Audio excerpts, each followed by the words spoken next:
எல்லாருக்கும் வணக்கம். இந்த வீடியோவில் நம்ம என்ன பண்ண போகிறோம்னா வெக்கப்போரு, வெக்கப்புல்லு, வைக்கோல், அதாவது ரைஸ் ஸ்ட்ரா, இது வச்சு தான் நம்ம சூப்பரான கிராஃப்ட் ஐடியா பண்ண போகிறோம். ஸோ இது பார்த்தீங்கன்னா பிக்கும் பொழுது அழகாக லேயராக வரும். அதில் தடிமனாக இருக்கிற பகுதியை மட்டும் நம்ம ஒரு 15 சென்டிமீட்டருக்கு கட் பண்ணி எடுத்துக்க போகிறோம். நம்ம முன்னோர்கள் போகி பண்டிகையை எப்படி கொண்டாடினாங்கன்னா, அறுவடை செய்த பிறகு அந்த வெக்கோல்லாம் அப்படியே காய்ந்திருக்குமா, அது எல்லாத்தையுமே எரிப்பாங்க. எரித்து கிடைக்கிற சாம்பலை அறுவடை செஞ்ச நிலம் இருக்குல்ல, அதில் அப்படியே தூவி விட்டுருவாங்க. போகி பண்டிகை அன்னைக்கு எரிக்கிற இந்த வெக்கோல் மிகப்பெரிய உரமாகவும், அடுத்து பயிர் நட்டா அது வளர்றதுக்கு ஒரு சிறந்த பூச்சிக்கொல்லியாகவும் இருக்குன்னு தான் போகி பண்டிகையை கொண்டாடுற ஐதீகமே. அதனால தான் பழையன கழிதல் புதியன புகுதல்னு சொன்னாங்க. இப்போ நம்ம வீட்டில் இருக்கிற பொருள்லாம் எரிக்கிறோம்ல, அது கூட நியாயமான போகி பண்டிகையே கிடையாது. வேணும்னா பாய், பழைய கட்டை தொடப்போம், தென்னந்தொடப்பம் இருக்குல்ல, அதை வேணால் நம்ம எரித்து போகி பண்டிகை கொண்டாடலாம். மற்ற எந்த பொருள் எரிக்கிறதுக்கும் போகி பண்டிகை கிடையாது, இதை ஞாபகம் வச்சுக்கோங்க. இப்போ நமக்கு கிடைச்ச இந்த வைக்கோலில் இருக்கிற அந்த ஸ்ட்ரா இருக்கு இல்லையா, இதை நம்ம இந்த மாதிரி எக்ஸ் ஷேப்பில் கொண்டு வந்துட்டு த்ரெட்டு வச்சு இந்த மாதிரி அழகாக சீல் பண்ணிடுறோம். இந்த கிராஃப்டில் எந்த விதமான ஒரு சிந்தட்டிக் பொருளும் நம்ம யூஸ் பண்ண போகிறதில்ல, கம்மு தவிர. ஓகேவா? எல்லாமே வந்து நேச்சுரலான ப்ராடக்டில் பண்ண போகிறோம்.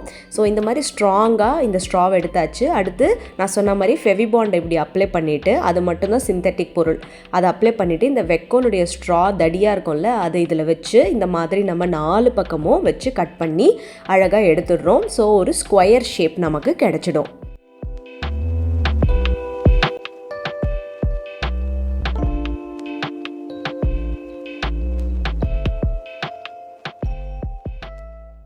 மறுபடியும் உள்ளன் த்ரெட் ஆரஞ்சு கலர் நான் எடுத்திருக்கேன். நீங்கள் எந்த கலர் வேணாலும் எடுத்துக்கலாம். எடுத்து இதில் அழகாக இப்படி ஒரு சுற்றினா போதும், நாட்லாம் போட வேணாம். அதை பாருங்கள், இந்த மாதிரி சுற்றி இந்த பக்கம் சுற்றி அதே மாதிரியே நம்ம பேட்டர்னில் கொண்டுட்டு வந்துட்டே இருந்தோம்னா ரொம்ப தடிமனாக ஒரு 4 லேயருக்கு வரும் பொழுது அழகான ஒரு டெக்ஸ்சர் இதுக்கு கிடைக்கும். நீங்களே பாருங்கள். ஸோ இந்த மாதிரி வந்ததுக்கப்புறமா அப்புறம் நம்ம அதை கட் பண்ணிவிட்டு ஒட்டுறதோ இல்லை வேறு ஏதாவது பண்ணியோ நாட் போட்டோ இதில் சீல் பண்ணிடலாம்.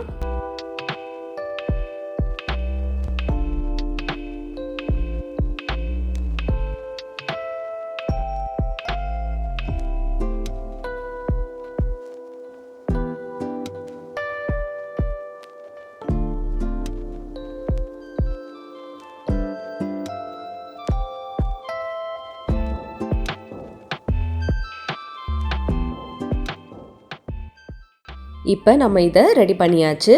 திரும்பவும் இதில் 4 பக்கமும் அதே வைக்கோலை அழகாக நம்ம ஒரு பக்கமும் ஒட்ட போகிறோம். ஸோ தட் ஒரு பெரிய ஸ்கொயர் வரா மாதிரி நமக்கு கிடச்சிடும்.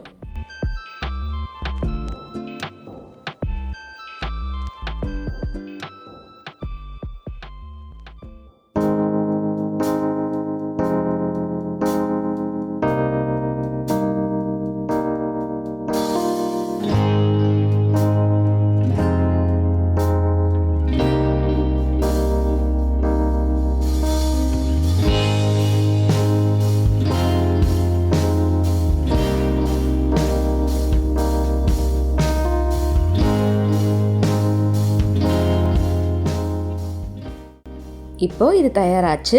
இதே மாதிரியே நான் 3 வந்து ப்ரிப்பேர் பண்ணியிருக்கேன். சைஸ் கொஞ்சம் குறைச்சி 3ஆக ப்ரிப்பேர் பண்ணியிருக்கேன். ஸோ மேலே இருக்கிறது கொஞ்சம் பெரிய ஸ்கொயர், நீங்கள் 3மே சமமான சைஸில் இருக்க ஸ்கொயராகவும் ப்ரிப்பேர் பண்ணிடலாம். சரியா? இப்போ நம்ம 3ம் தயார் பண்ணியாச்சு. தயார் பண்ணதில் இப்போ ஒவ்வொரு கார்னர்லேயுமே அந்த குச்சி இருக்குல்ல, அதை வந்து நம்ம என்ன பண்ண போகிறோன்னா உள்ளன் த்ரெட் வச்சு ஒரு சின்ன நூல்கண்டு வர மாதிரி இதில் அப்படியே முடி போட்டு வச்சிட போகிறோம்.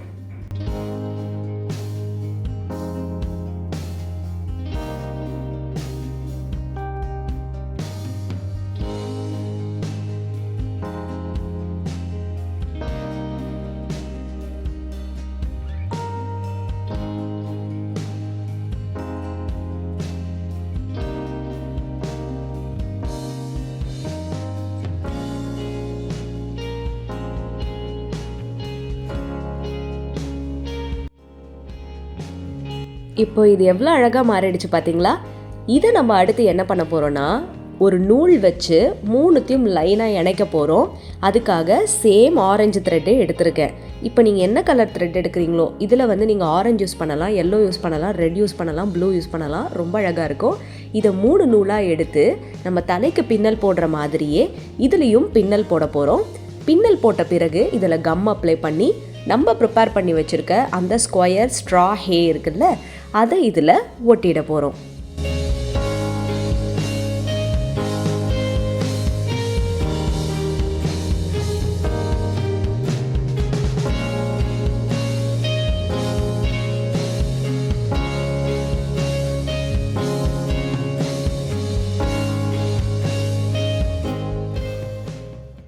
ஒட்டுறதுக்காக இப்போது வச்ச அலைன்மெண்ட் பார்த்துட்டு இப்போ ஃபெவிபாண்டை இந்த ஒரே ஸ்ட்ராவில் நீட்டாக அப்படியே நம்ம அப்ளை பண்ணிவிட்டு அந்த உள்ளன் த்ரெட்லேயுமே எந்த அளவுக்கு தேவையோ அந்த அளவுக்கு நீட்டமாக ஃபுல்லாக ஃபெவிபாண்ட் அப்ளை பண்ணிவிட்டு நம்ம இதை யூஸ் பண்ணலாம். இந்த இடத்துல நீங்கள் ஃபெவிகால் அல்லது ஃபேப்ரிக் க்ளூ இதெல்லாம் அப்ளை பண்ணிங்கன்னா இந்த அளவுக்கு ஃபாஸ்ட்டாக ஸ்ட்ராங்காக ஒட்டாது. அதுக்காக தான் ஃபெவிபாண்ட். க்ளூ கன் வேணால் யூஸ் பண்ணிக்கோங்க, இல்லைனா B7000 அந்த மாதிரி க்ளூ இருக்காது, அது கூட யூஸ் பண்ணலாம். எனக்கு தெரிஞ்சு ஃபெவிபாண்ட் அல்லது க்ளூ கன் 2 தான் இந்த கிராஃப்ட்டுக்கு ரொம்ப நல்லா ஒர்க் ஆகும்.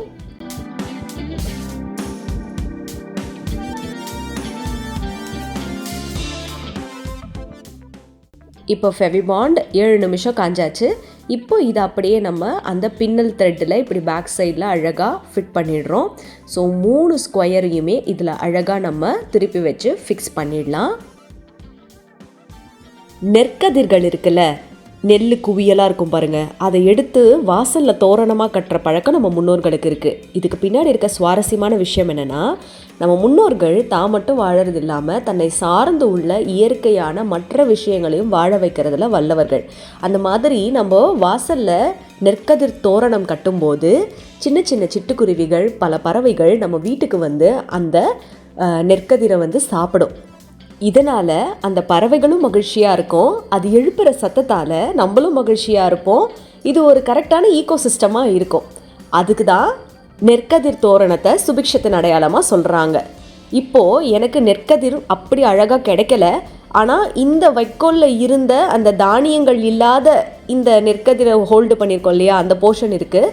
அதை நான் என்ன பண்ணுறேன்னா, இந்த தொடப்பம் கட்டுற மாதிரி அழகாக இந்த மாதிரி புடியில் கட்டி அடுத்து மா இலை இருக்கு இல்லையா, அதை எடுத்து அதை இதோட சேர்த்து இந்த மாதிரி அட்டாச் பண்ணுறேன். இந்த இடத்துல நீங்கள் கொத்தா மா இலையை கூட அழகாக அட்டாச் பண்ணலாம், ரொம்ப நல்லாயிருக்கும். நெற்கதிர் கிடச்சிதுன்னா இன்னும் ஸ்பெஷல், கிடச்சா யூஸ் பண்ணிக்கோங்க. ஸோ அழகாக இந்த மாதிரி உள்ளன் த்ரெட் வச்சு நான் இதில் அழகாக சுற்றிடுறேன். ஸோ தட் இது அப்படியே லாக் ஆகிடும். இப்போ இந்த போர்ஷனை நம்ம ப்ரிப்பேர் பண்ணி வச்சுருக்க அந்த ஸ்கொயர் ஹேங்கரோட சேர்ந்து த்ரெட்டு வச்சு நம்ம சுற்றிடுறோம். கம் எதுவுமே அப்ளை பண்ண வேண்டாம். ஸோ அழகாக நான் நாட் போட்டு த்ரெட்லேயே இதை அழகாக இதை அட்டாச் பண்ணிடுறேன்.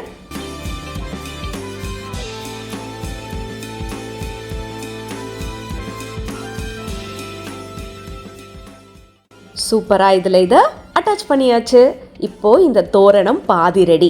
இப்போ மீதி இதை அழகாக நம்ம அலங்காரம் பண்ணுறதுக்கு இந்த மாதிரி பெரிய இதை வந்து என்ன சொல்லுவாங்க, துலுக்க சாமந்தின்னு சொல்லுவாங்க. இந்த துலுக்க சாமந்தி, மஞ்சள் சாமந்தி, எந்த நிற மலர்களாக இருந்தாலும் இதில் அழகாக நீங்கள் எப்படி வேணுமோ அந்த மாதிரி ஒட்டிடலாம். இல்லைனா இதையும் அப்படியே வந்து ஒரு நாட் போட்டு ஊசி நூல் வச்சு தச்சிடலாம். ஓகேவா?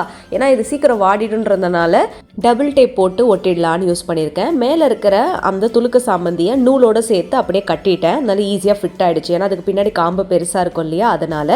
ஸோ க்யூட்டான பொங்கலுக்கு ஏற்ற ஒரு பாரம்பரிய தோரணம் தயாராயாச்சு. பொதுவாக பனை ஓலை குருத்திலிருந்து தோரணம் பண்ணுவோம். இது வித்தியாசமான ஒரு தோரணம். இதையும் உங்கள் வீட்டில் ட்ரை பண்ணி நீங்கள் 365 நாளும் உங்கள் வீட்டில் ஹேங் பண்ணி மங்களகரமான ஒரு நிலவாயிற்படியை அமைக்கலாம்.